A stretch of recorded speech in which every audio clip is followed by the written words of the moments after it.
ստացել ենք մի հատ սենց մաղալ, այն ամեն ինչից, ինչը որ բոլորիս տները հիմնականում աբիջնի լինում է։ Օրինակ օգտագործել ենք այս մաղալի վրա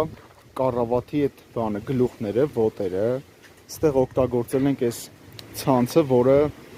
խալաձենիկի մեջ է լինում, այս մյուս ցանցը հին խալաձենիկների հետևի այդ ռադիատորն է, ու բոշկա, ոնց որ տենում եք, դե էսի դեռ ոնց որ վերջնական վիճակը չի,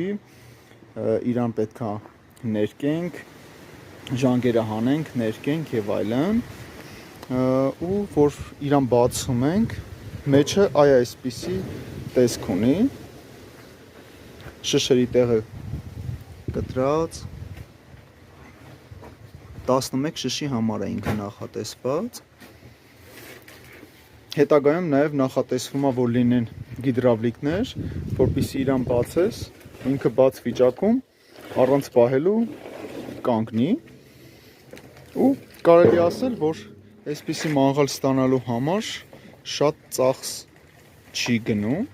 որովհետև հիմնական ատրիբուտները, հիմնական բաները գրեթե բոլորիս տները կան ու հնարավոր այս հատվածում ծակեր անենք, որպեսզի այդ օդափոխությունը լավ լինի ու կրակը չհանգնի, էլի բանի ժամանակ,